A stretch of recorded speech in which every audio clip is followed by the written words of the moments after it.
Και τώρα μόλις περάσαμε την Πάρα και πηγαίνουμε με το αυτοκίνητο προς το αρχαίο θέατρο του Κουρίου. Η είσοδος ήταν 4,5 ευρώ το άτομο. Και τώρα είμαστε στον αρχαιολογικό χώρο του Κουρίου. Και εδώ είμαστε στο σπίτι του... Εδώ συγκεκριμένα ονομάζεται οικία Ευστολίου, παιδιά, αυτό το τμήμα. Και μάλιστα έχουμε 3 εποχές όπου έχουμε διαφορετικά κτίσματα που επεκτάθηκε, ας πούμε, ο χώρος, αν θέλετε. Αυτό εδώ συγκεκριμένα το τμήμα είναι από την παλαιοχριστιανική περίοδο, δηλαδή το 330 μετά Χριστόν μέχρι τα μέσα του 7ου αιώνα μετά Χριστόν. Συγκεκριμένα εδώ αυτή η αναπαράσταση είναι της κτήσης, δηλαδή αυτή η νεαρή εδώ που βλέπουμε στο ψηφιδωτό αυτού του ορθογωνίου χώρου, δαπέδου, αναπαριστά την κτήση, τη δημιουργία, αν θέλετε, του σύμπαντος. Λοιπόν, βλέπουμε τις λεπτομέρειες. Εδώ έχουμε ένα ψηφιδωτό το οποίο προφανώς έχει τοποθετηθεί κομματάκι-κομματάκι και γι' αυτό διατηρείται και τόσο καλά στο χρόνο. Αυτή είναι, όπως είπαμε, η προσωποποίηση της κτήσεως του κόσμου και βλέπουμε από δίπλα είναι γραμμένο κτήσεις στα ελληνικά, στα αρχαία ελληνικά.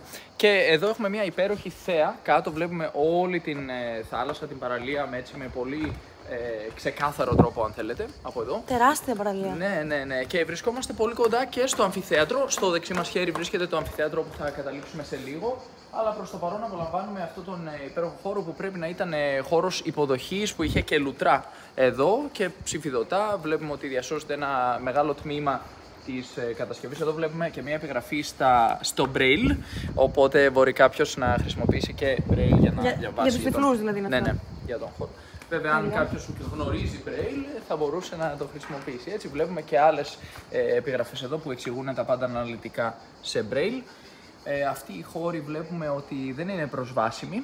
Εκεί οι υπόγειοι χώροι που φαντάζομαι ήταν μέρος του συμπλέγματος, του κτίσματος. Εδώ μπορούσες να μπεις, ενδεχομένως να έχουμε και λουτρά εκεί. Και κινούμαστε αυτή τη στιγμή προς το αμφιθέατρο. Το οικοδόμημα αυτό, η ανασκαφή του οποίου έγινε γύρω στο 1938, είχε αρχικά ταυτιστεί με παλάτι. Οικοδομήθηκε στην αρχική του φάση κατά την πρώιμη ρωμαϊκή περίοδο και αναμορφώθηκε δραστικά κατά τον 3ο και 4ο αιώνα μετά Χριστόν. Το σύνολο του συμπλέγματος, όπως το βλέπουμε σήμερα, είναι αποτέλεσμα μιας μεγάλης ανακατασκευής που έγινε στα τελευταία χρόνια της αυτοκρατορίας του Θεοδοσίου του Δεύτερου. Άλλοτε μέσα στην πλούτη κολυμπούσαν, τώρα σε συμφορά σαν είδο Ευστόλος στη θέμελη των πατέρων, δεν λησμόνισε τη χώρα, μα φυσικά και αυτήν θυμήθηκε με αγάπη, λουτρά χαρίζοντάς της αυτό στο αλήθεια τότε φρόντισε το Κούριο, σαν κάποτε ο Φίβος και τη βρυχόμενη απάνεμη κατέστησε τη γη.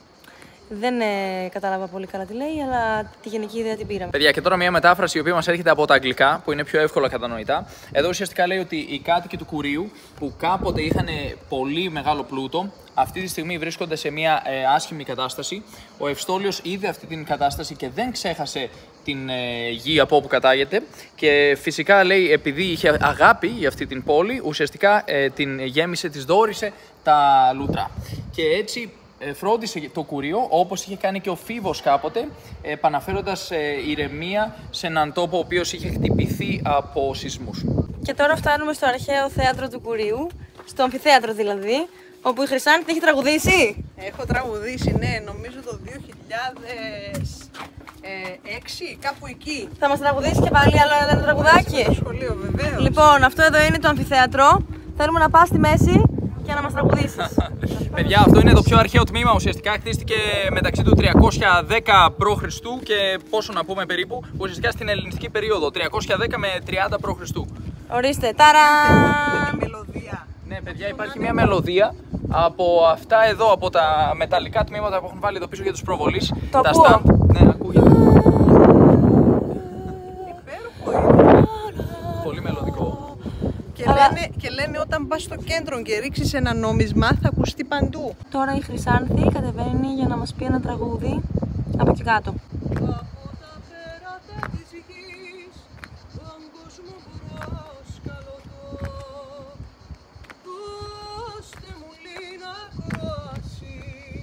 Για να σας τραγουδήσω κι ούλους σας μυαλούς και μητσούς να σας κλαμουρίσω.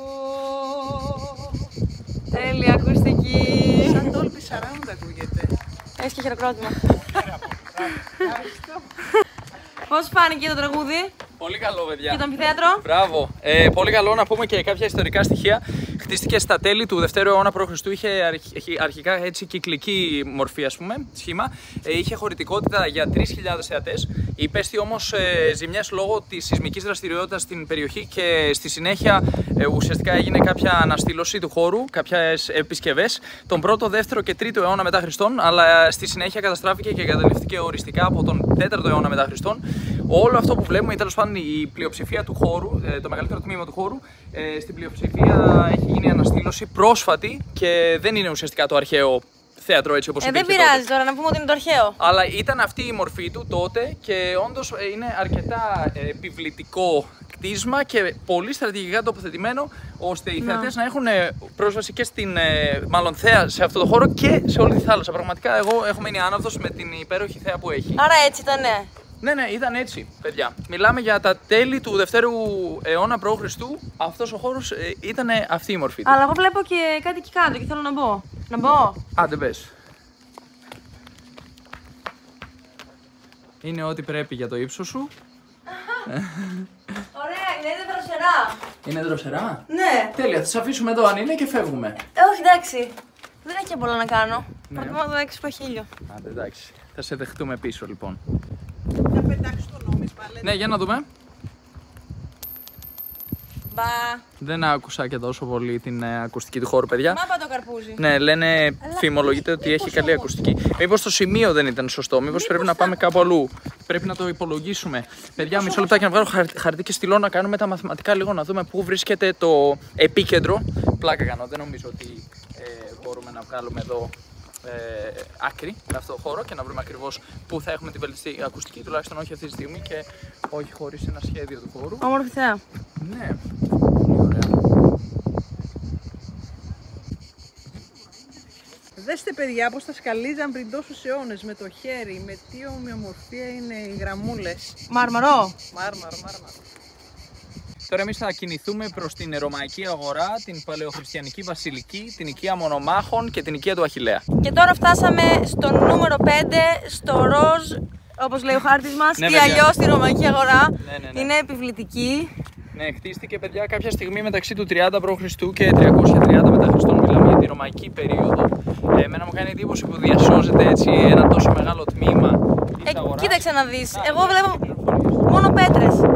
Τι εννοείς ένα μεγάλο τμήμα της αγοράς? Αυτές οι πέτρες όμως είναι ένα τεράστιο τμήμα της αγοράς. Ουσιαστικά μπορούμε να δούμε ένα χώρο που περπατούσαν οι άνθρωποι εδώ στην αγορά και από αριστερά και από... Μιλάμε από το... Περίμενε, γενικότερα μιλάμε για την περίοδο 30 π.Χ. με 330 μετά Χριστόν, αλλά έχουμε διάφορα τμήματα τα οποία κτίστηκαν σε διάφορες, ας πούμε, διαφορετικές περιόδους. Ναι, διαφορετικά έτη, αν θέλεις, μέσα σε αυτή την περίοδο που αναφέραμε. Ο συγκεκριμένος αρχαιολογικός χώρος καταλαμβάνει περίπου 14.000 τετραγωνικά μέτρα. Απίστευτο, μεγαλύτερη από αυτή την έκταση, λέει. Ερευνήθηκε μεταξύ των ετών του 1975 και 1998 από το τμήμα αρχαιοτήτων. Πολύ ωραία. Πάμε να ρίξουμε μια ματιά. Και Νίκη, Ναι. αν λάβεις υπόψη ότι είναι από το 350 π.Χ., μα μιλάμε για στήλες και πέτρες που είναι 2.500 ετών ή 2.000 ετών. Οπότε είναι αξιόλογο το ότι τις βλέπουμε σήμερα εδώ. Θα μπορούσαν να είχαν καταστραφεί τελείως. Λαμβάνοντας υπόψη και τη σεισμική δραστηριότητα στην εποχή, έτσι. Στην Τώρα το περιοχή. ακούω. Αεροπλανάκι. Δεν είναι ένα σεισμός. Ήθελα να κάνω έτσι λίγη γωνία για το βίντεο, ρε παιδιά. Εδώ έχουμε τη Ρωμαϊκή Αγορά, η οποία χρονολογείται από το 2ο αιώνα μετά Χριστόν μέχρι και το 365 μετά Χριστόν. Αποτελείται από μια περίστηλη ορθογώνια υπαίθρια αυλή 35 επί 75 μέτρα, η οποία είναι επιστρωμένη με λαξευμένες ασβεστολιθικές πλάκες. Αυτός ο χώρος ουσιαστικά καταστράφηκε κάποια στιγμή μετά το σεισμό του 365 μετά Χριστόν και χτίστηκαν εδώ ιδιωτικές κατοικίες και άλλα κτίσματα της παλαιοχριστιανικής περίοδου. Το οποίο μου προκαλεί το ενδιαφέρον, γιατί πού είναι αυτά τα κτίσματα που χτίστηκαν μετά? Δεν υπάρχουν πλέον εδώ. Άρα βλέπουμε ότι η αρχιτεκτονική εκείνης της εποχής, παιδιά, είναι διατηρείται στον χρόνο, είναι διαχρονική, γιατί έχει χρησιμοποιήσει στοιχεία της φύσης, η πέτρα, ας πούμε, που ενσωματώνεται στον χώρο και έτσι διατηρείται πολύ καλύτερα σε σχέση με τα κτίσματα που χρησιμοποιούμε τη σημερινή ημέρα. Κάποιος πετάει ακριβώς δίπλα μας. Τέλειο. Τέλειο. Κωνσταντίνε, θέλεις? Βέβαια, τρελάθηκα, ενθουσιάστηκα μόλις το είδα, παιδιά. Λέω, τι ωραία, λατρεύω τα ύψη.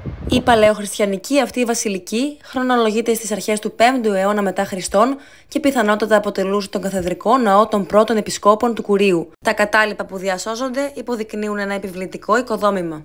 Η βασιλική ήταν διακοσμημένη με εντύχια και επιδαπέδια ψηφιδωτά και γλυπτά από μάρμαρο. Και τώρα περνάμε δίπλα από την οικία των σεισμών και βλέπουμε και ένα χαρουπόδεντρο ακριβώς στη μέση. Ναι, Σ' αρέσει? Μ' αρέσει, ναι. Οικοδομήθηκε στον ύστερο 1ο ή πρώιμο 2ο αιώνα μετά Χριστόν, αναμορφώθηκε στα μέσα του 4ου αιώνα και καταστράφηκε οριστικά από τον μεγάλο σεισμό που έγινε λίγο μετά τα μέσα του 4ου αιώνα μετά Χριστόν, δηλαδή το 365 μετά Χριστόν συγκεκριμένα. Από ό,τι φαίνεται, αυτός ο σεισμός ήταν πολύ σημαντικός και κατέστρεψε ένα μεγάλο τμήμα της περιοχής. Γιατί είδαμε προηγουμένως ότι και το θέατρο μετά από τον 4ο αιώνα μετά Χριστόν ουσιαστικά είχε καταστραφεί και δεν χρησιμοποιήθηκε. Δεν υπήρχε ουσιαστικά ο χώρος, δεν ήταν εμφανές ότι ήταν εκεί το θέατρο, μέχρι που έγιναν ξανά οι ανασκαφές και αναστήλωσαν το χώρο. Όσον αφορά αυτή την οικία εδώ, διαβάζουμε ότι στα ερείπια της οικίας αυτής αποτυπώθηκε η εικόνα της ζωής στην πόλη του Κουρίου τη στιγμή της καταστροφής και το σύνολο των ευρημάτων εκτίθεται στο τοπικό μουσείο Κουρίου στην Επισκοπή.